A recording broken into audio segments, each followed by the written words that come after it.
చంద్రబాబు గారి పక్కనున్నది ఎవరో తెలుసు కదా, పవన్ కళ్యాణ్. అటు ఇటు అయితే ఆగే పరిస్థితి ఉండదు.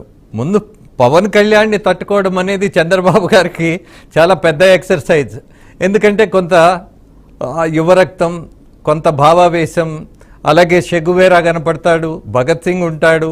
మొత్తం ఆయన కణకణంలో అనేక మంది మహానుభావులు ఉన్నారు కాబట్టి చంద్రబాబు గారికి ఆయన బహుశా అది కూడా దృష్టిలో పెట్టుకునే మరో చంద్రబాబుని చూస్తారు. పాత చంద్రబాబు కాదు, నా పాలన ఎలా ఉంటుందో కొత్తగా చూయిస్తాను అని చాలా స్పష్టంగా చెప్పారు ఆయన. అఫ్కోర్స్ బాలకోటి గారు, మళ్ళీ మరొక ప్రభుత్వం వస్తుందేమో అన్నటువంటి పదం మీరు విత్డ్రా చేసుకోవాలి, ఖచ్చితంగా చేసుకోవాలి. అసలు ఆలోచనే రావాల్సిన పరిస్థితి లేదు. రాజేంద్ర గారు, 1994లో కాంగ్రెస్ పార్టీకి 26 వచ్చింది అసెంబ్లీ స్థానాలు. అదంతా వేరు. మీరు నాకు రాజకీయమైనటువంటి విశ్లేషణ, I don't agree with that. But ఇవాళ ఆంధ్రప్రదేశ్లో అసమర్థులు అన్నటువంటి నిందను మోసి ఇచ్చినటువంటి తీర్పు చూసిన తర్వాత ఈ దేశంలో అందరికీ దిమ్మ తిరిగిపోయింది. ఆంధ్రోడంటే ఇంత పౌరుషంగా ఉంటాడా, ఇంత నెమ్మదిగా ఉంటాడా, ఇంత సంయమనంతో ఉంటాడా అని నిరూపించారు బాలకోటే గారు. What to say, at the same time 165 assembly సీట్లు రావటం అనేది ఎక్కడ జరిగినటువంటిది కూడా కాదు. బట్ అందుకే అంటున్న ఆంధ్రప్రదేశ్ తీర్పు అద్భుతం, మహాద్భుతం. రాజేంద్ర గారు ఒక్క మాట అమరావతి అంటే ఆ పార్టీకి ఎన్ని సీట్లు వచ్చినాయి, ఈ పార్టీకి ఎన్ని సీట్లు వచ్చినాయి అని కాదు. మేము రాయలసీమ వేధింపులు మేము తట్టుకున్నాం, ఉత్తరాంధ్ర ప్రగల్భాలను పట్టుకున్నాం. చట్టబద్ధంగా అమరావతి యొక్క అంశాన్ని ఎవడో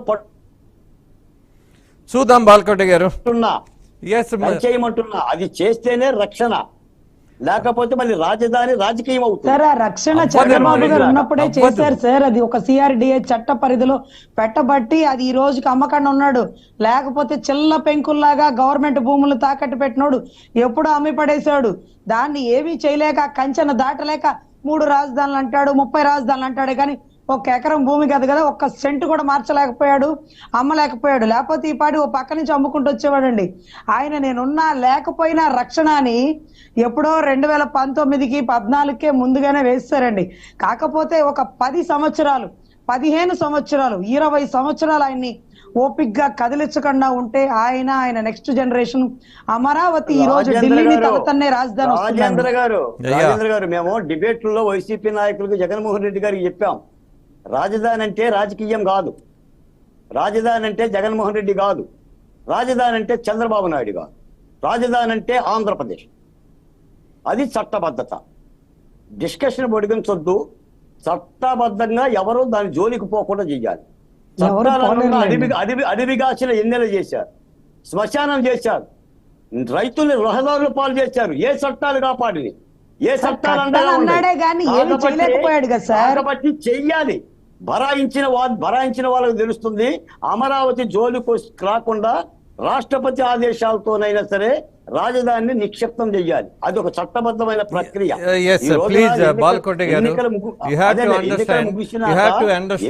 ఎన్నికల వేరు. నిజమే, కొంచెం మీరు ముందు సంయమనంతో ఉండాల్సిన పరిస్థితి వస్తుంది. మనం ఏం చెప్తున్నామంటే ఇవాళ సిఆర్డిఏ చట్టం ఉండబట్టి కాపాడబడింది అమరావతి అన్నటువంటి ఒక చట్టబద్ధమైన విషయాన్ని మీ దృష్టికి తీసుకొచ్చింది రజనీ గారు. రాజధానిని రాజకీయాలతో మనం కూడా మాట్లాడకూడదు. ఆడు చేసి తప్పితే మనం తప్పిదం అయింది. అది రాజకీయం కాదు, రాజధాని ప్రజలది, ఆంధ్రప్రదేశ్ది, రైతులది. న్యాయం చేయాల్సిందే, ఇంకోటి దాని జోలికి రాకూడదు. ఎస్, ఒక విషయం నేను ముగిస్తాం మీతోటిక.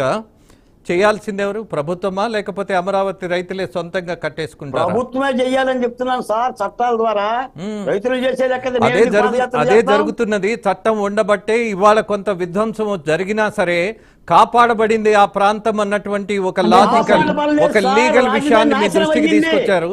రాజధాని కాపాడబల్లా నాశనం అయింది. రాజేంద్ర గారు, మీరు ఆలోచించండి, వెళ్ళి అమరావతిని చూడండి. నాశనం చేశాడు. ఏవి కట్టలేదు సార్, ఏ భూమిని అమ్మలేదు, ఏవి కట్టలేదు ఆయన.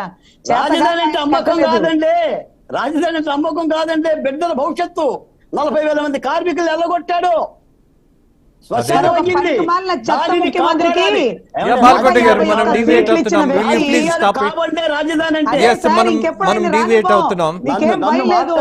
బాలకోటయ్య గారు ఇంకెప్పటికీ జగన్మోహన్ రెడ్డి గారిని గద్దెనెక్కించాం, మీకే భయం లేదు.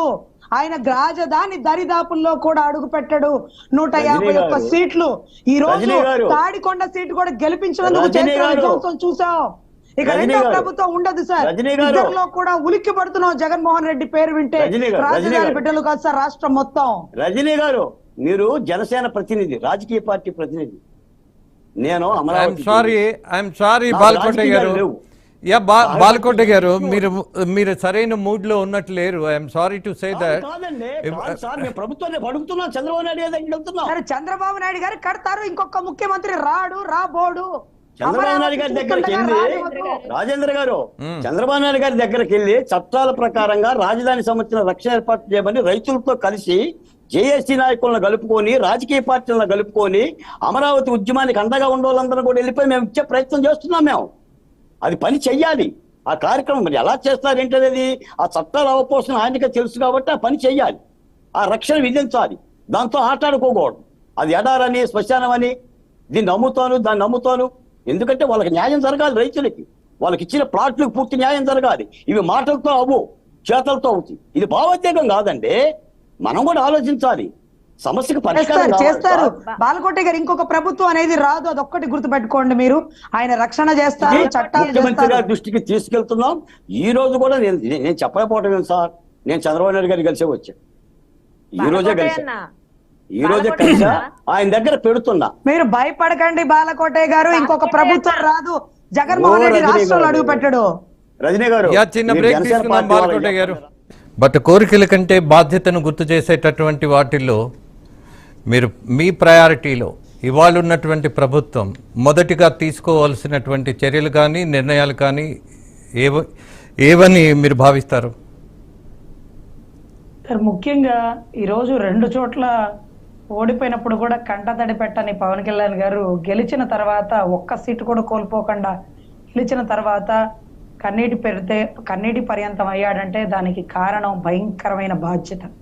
ఆ బాధ్యత ఎలా ఉంటుందంటేనండి, అవసరమైతే ప్రధాన ప్రతిపక్షంలో కూడా తలబడి ఈరోజు ప్రజాక్షేమాన్ని కోరుకునే వ్యక్తి అండి.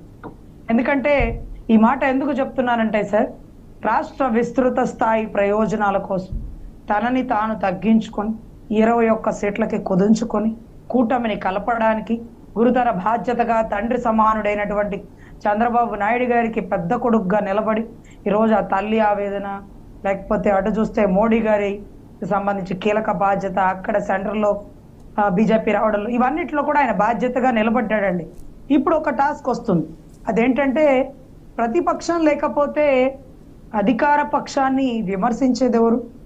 ఏది చెప్తే అదే ఒకటి అయిపోతుందా? ఎందుకంటే ఎన్నోసార్లు మన డిబేట్లోనే 175కి 75, వై నాట్ 175 అంటాడు. నువ్వెక్కడ మనిషివయ్యా బాబు?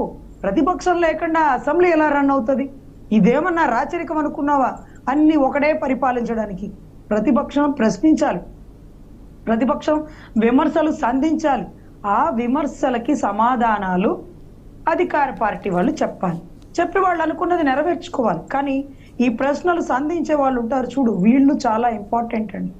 రాజు ఒక నిర్ణయం తీసుకునేటప్పుడు కూడా మంత్రివర్గాన్ని అన్నిటినీ అడుగుతారు, ఇదెలా అని. అదే రకంగా దాన్ని విమర్శించే వారు ఎవరున్నా ఉన్నారా అని కూడా అడుగుతారు. ఈరోజు అసెంబ్లీలో దాన్ని ప్రధాన ప్రతిపక్షం అంటే అధికార పార్టీకి తర్వాత మెజారిటీ వచ్చిన సీట్లు ఎవరు? వారు. కానీ వారు కూడా అధికారంలో ఉన్నప్పుడు మరి ప్రధాన ప్రతిపక్షం ఎవరు అంటే ఈరోజు బహుశా ప్రజలేమో. ఈరోజు అంత ఇబ్బందులోనే పార్టీ ఆఫీసులు ధ్వంసం చేయకుండా, ఇందాక శిరీష్ అమ్మన్నప్పుడు తల్లికి అవమానం జరిగినప్పుడే చేయని వాళ్ళు ఈరోజు చేస్తారా అండి? చేయరు. ఆ పసుపు కలర్ చొక్కాలు వేసుకొని ఎర్ర చీర కట్టుకున్నదల్లా నా పెళ్ళామే అన్నట్టుగా చొక్కాలు వేసుకొని ఈరోజు విధ్వంసం చేసి మాట్లాడుకోవడానికి, మీడియా ముందు రావడానికి టాపిక్ ఏమీ లేదు కాబట్టి, మీడియా వాళ్ళు మనస్ఫూర్తిగా ఎదురు చూస్తున్నారు కాబట్టి, వాళ్ళ బిలుగు మీడియాలో ఏదో ఒకటి వెయ్యాలి కాబట్టి ఈరోజు ఇలా చేశారు అలా చేశారు. ఒర్రె స్వామి, ఇంతకు మించి జరిగినప్పుడే పెదవి దాటినటువంటి చిత్తశుద్ధితో డిసిప్లిన్తో ఉన్నోళ్ళరే వాళ్ళు. అలాంటి వాళ్ళు చేయరు. మా నాయకుడు జోలికి రా, మేమంటే ఏంటో చూపిస్తాం, మా సంగతి నీకు తెలుసు కదా, వారు 1 సైడే కదా. అటువంటి మేము కూడా ఇప్పుడు డిసిప్లిన్ గా ఉండాల్సిందే. మనకి బాధ్యతలు పెరిగిపోయినాయి, అటు ఇటు తిరగడం కాదు. ఈరోజు ఉద్యోగం వచ్చింది, పని చేయాలి, జీతం తీసుకుంటున్నాం. ఇది బాధ్యత అన్న మా అధినాయకుడికి వైసీపీలో బాగా ఉన్నటువంటి బాలశౌరి గారు, టీడీపీలో ఉన్నటువంటి కొంతమంది వ్యక్తులు, మా జనసేనకు వచ్చిన వాళ్ళకు కూడా ఈరోజు నాయకుడి మాటలు డిసిప్లైన్ గా ఉండాలి. అవినీతి రహిత రాజకీయం అంటే చూడాలి. అంటే ఈ రోజు వచ్చింది కదా ప్రభుత్వాన్ని, ఆ కొండ దవేస్తా, ఈ మట్టి దున్నేస్తా, ఇసుక అమ్మేస్తా, కుదరదు. ఈరోజు చంద్రబాబు గారు నేను ఒక 20-30 ఏళ్ళు వెనక్కి వెళ్ళిపోయాను అన్నది అందుకేనండి. సరైన వయసులో ఎలాంటి నిర్ణయాలు తీసుకున్నాడో, ఎంత కఠినంగా ఈరోజు పార్టీని రన్ చేశాడో అంతే కఠినంగా ఉంటాడు. ఈరోజు తప్పు చేసింది సొంత ఎమ్మెల్యేనా, వద్దొద్దు ఆ మట్టి జోలికి వెళ్ళొద్దు, ఇబ్బంది పడతావు, వద్దు, కరెక్ట్ కాదు ఇది, పక్కనోడు మనల్ని అబ్జర్వ్ చేస్తున్నాడు, గమనించు,